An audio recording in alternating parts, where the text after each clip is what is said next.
谁先来？我先来。嘿，金南多半要输了。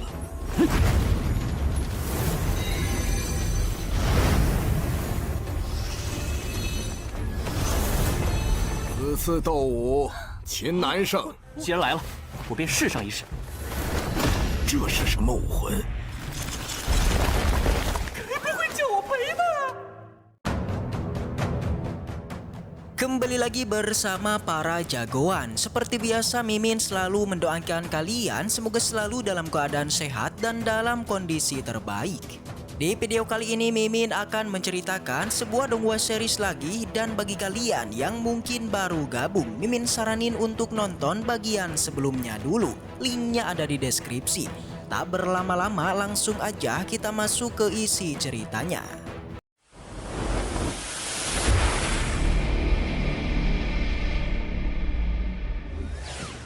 Cerita kembali dilanjutkan yang masih berlatar di aula bela diri. Seperti diketahui kalau di sana terjadi pertikaian antara Qinan dengan senior Lin. Tapi pertikaian dari mereka tidaklah terjadi pertarungan karena di sana muncul San Lao yang menghentikannya. Dia bilang jika mereka ingin bersaing maka lakukanlah dengan cara yang benar. Yang mana San Lao menawarkan kepada keduanya untuk melakukan persaingan menguji kekuatan. Alhasil keduanya pun setuju, yang bahkan Qinan menawarkan sesuatu yang lain, di mana dia mengajak senior Lin untuk melakukan pertaruhan.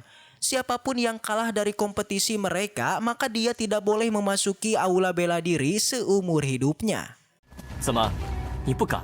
Sontak semua orang pun kaget bukan kepalang. Mereka menganggap Qinan sudahlah gila karena sudah berani menantang senior Lin yang adalah murid jenius. Namun senior Lin masihlah merasa khawatir. Dia bertanya-tanya dari manakah keberanian Qinan berasal. Kembali Qinan pun menanyakan apakah senior Lin berani melakukan pertaruhan itu.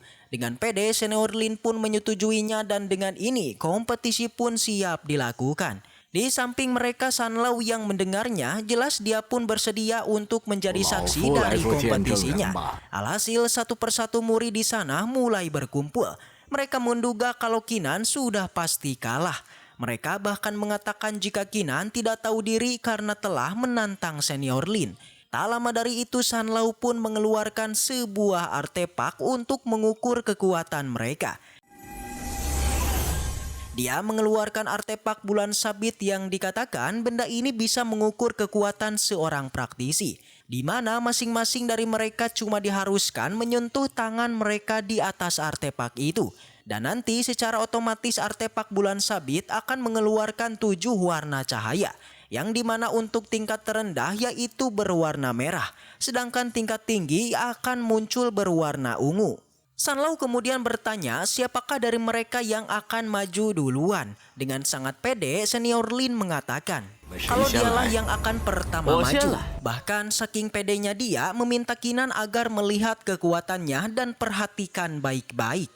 Dia yakin kekuatannya sudah pasti lebih kuat dari Qinan, yang dalam hal ini perbedaannya akan menjadi bagaikan langit dan bumi. Mendengar itu Qinan tidaklah menghiraukannya, dan langsung aja senior Lin pun maju dan meletakkan tangannya.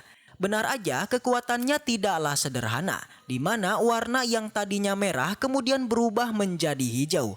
Dan lalu dia rubah lagi menjadi warna biru, yang itulah batasan dari kekuatannya adalah warna biru. Bisa kita lihat sembari menyentuh artefak itu senior Lin mengerahkan semua kekuatannya. Bahkan dia sampai mengeluarkan senjata martialnya. Melihat itu semua orang menjadi sangat mengaguminya. Bahkan mereka langsung menduga jika Qinan sudah pasti kalah karena mereka yakin kekuatan Qinan tidak mungkin melebihi senior Lin. Karena untuk mengalahkan senior Lin, Qinan diharuskan memicu warna ungu pada artefak bulan sabitnya. Begitu juga dengan San Lao, dia terus memuji senior Lin yang katanya dia adalah murid jenius. Karena menurut San Lao di antara para murid jenius nyatanya hanya sedikitlah yang dapat memicu warna biru. Dengan begitu San Lao pun mengira jika Qinan sudah pasti kalah. Setelah mengetes kekuatannya, senior Lin menghampiri Qinan sembari memberi sebuah tawaran. di mana jika Kinan bersedia menggonggong 3 kali, maka senior Lin akan melupakan masalahnya. Akan tetapi Kinan menolaknya. Menurutnya di atas langit masih ada langit, jadi senior Lin tidaklah berlaku sombong. Bahkan sembari berjalan, Kinan menyuruh senior Lin agar membuka matanya untuk melihat kekuatannya. Tak basa-basi lagi, Kinan pun berjalan menuju artefak itu dan menyentuhkan tangannya. Semua orang penasaran warna apa yang sebenarnya akan Kinan munculkan. Secara dia barusan bersikap sombong hingga berani menantang senior Lin. Yang akhirnya tak membutuhkan waktu yang lama, warna artefak bulan sabit pun muncul. Namun semua orang malah menertawakannya karena di sana Kinan hanya bisa memunculkan warna merah yang dipastikan itu adalah tingkat terendah. Semua murid yang melihatnya terus mengoceh meremehkan Kinan hingga menyudutkannya. Begitupun dengan senior Lin, dia tertawa lepas karena melihat kekuatan Kinan yang sebenarnya jauh di bawah dirinya. Akan tetapi pengukuran kekuatan belumlah usai, di mana Kinan kembali mengeluarkan kekuatannya yang akhirnya warna artefak bulan sabit pun berubah menjadi warna hijau.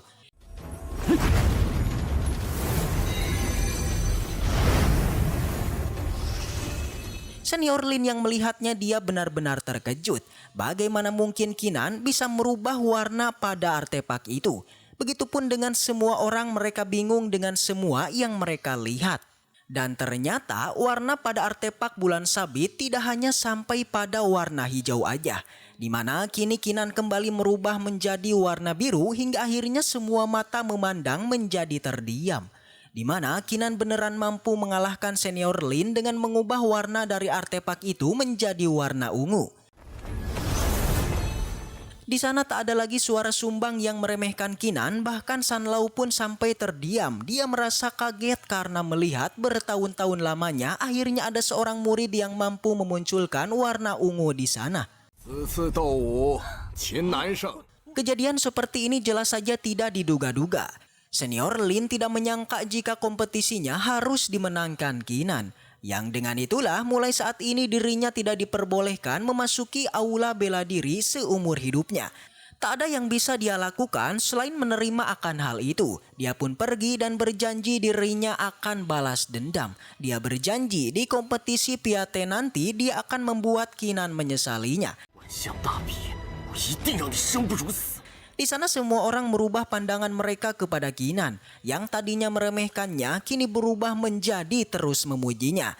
Itu karena para murid yang bisa memicu warna ungu nyatanya hanya Kinan seorang. Kemudian San Lau pun mengajak Kinan untuk mengikutinya. Singkat cerita, Kinan sudah sampai pada sebuah ruangan. Di sana merupakan kediaman dari tetua San Lau. Tentu kejadian tadi sangatlah menakjubkan, membuat San Lau pun meminta kembali Kinan untuk mengukur kekuatannya lagi pada artefak bulan sabit. Di mana jika Kinan berhasil lagi memunculkan warna ungunya, maka San Lau akan memberinya sebuah token berbentuk bulan sabit. Yang mana siapapun yang memilikinya maka dia diperbolehkan memasuki aula bela diri tanpa batasan waktu serta bisa melatih teknik apapun di aula ini.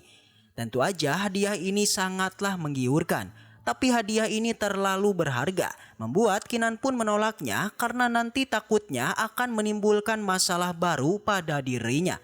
Meski begitu, tetap saja San Lau akan memberikannya jika Kinan berhasil memicu warna ungu lagi. Karena selama ratusan tahun hanya sedikit muridlah yang mampu memicu warna tersebut. Jadinya jika Kinan kembali berhasil memicu warna ungunya, maka dia sudah pasti akan menyerahkan token ini. Kinan pun mengerti dan langsung mengukur kekuatannya lagi. Kali ini terlihat berbeda dari pengukuran sebelumnya.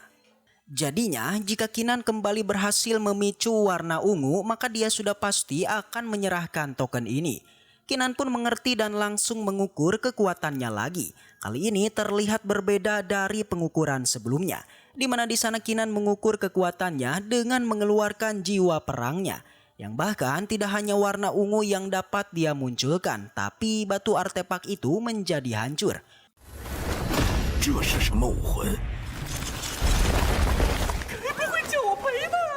Kejadian ini membuat Kinan panik karena dia takut disuruh Sanlau mengganti artefak bulan sabitnya. Kan tetapi Sanlau malah tertawa keras. Dia bilang Kinan tidak perlu menggantinya. Dan dengan itu Sanlau pun mengeluarkan token bulan sabitnya untuk diberikan kepada Kinan. Alhasil urusan mereka pun sudah selesai dan Kinan pun pamit pergi dari sana. Dan dari kejadian ini, Sanlau jelas-jelas dia merasa senang hingga dia pun bergumam mengatakan pada kakaknya jika dirinya sudah menemukan orang yang kakaknya cari. Jadi Sanlau meminta kakaknya agar segera kembali dan cerita pun bersambung. Baiklah, mungkin segitu aja untuk pembahasan kali ini. Semoga kita selalu diberikan kesehatan untuk mengawal donghua ini.